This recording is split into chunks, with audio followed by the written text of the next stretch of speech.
Бұл бейнеде біз Google күнтізбесін қалай тиімді пайдалануға болатынын қарастырамыз. Күнтізбені реттеу үшін алдымен әр сыныпқа бөлек күнтізбе жасаңыз.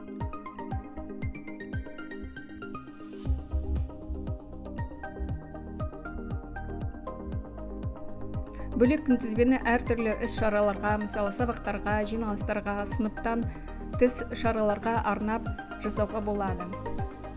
Күнтізбе көмегімен сабақтарды тиімді жоспарлаңыз. Әр сабақ туралы толық ақпарат қосыңыз. Сабақтың тақырыбы, материалдарға сілтемелер, презентациялар, құжаттар, бейнелер, үй тапсырмаларын қосыңыз. Қайталанатын іс-әрекеттерді күнтізбеге қосыңыз. Апта сайынғы сабақтарды, кеңестерді, факультативтерді автоматты түрде қосуды реттеңіз. Тапсырмалар функциясын пайдаланыңыз. Сабақтарға дайындыққа байланысты тапсырмаларды жасаңыз. Мысалы, дәптерлерді тексеру, үлестірме материалдарды дайындау.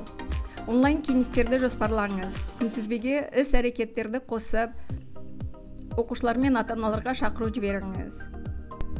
Уведомление функциясын пайдаланыңыз. Ата-аналар жиналыстары, жұмыстарды тапсыру мерзімдері туралы уведомление жіберіңіз.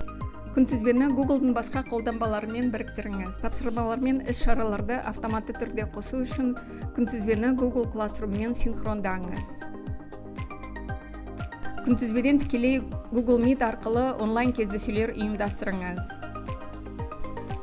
Сабақ материалдарын Google Drive арқылы тіркеңіз.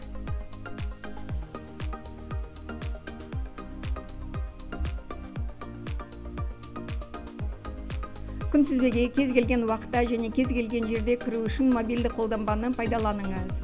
Ұялы телефон арқылы алдағы оқиғалар туралы жедел хабарландыру жібере аласыз. Мобильді күнтізбе іс-әрекеттерді тез ұйымдастыруға және өңдеуге мүмкіндік береді. Google күнтізбесі оқу процесін тиімді ұйымдастыруға, уақытты босатуға және өнімділікті арттыруға көмектесетін қуатты құрал.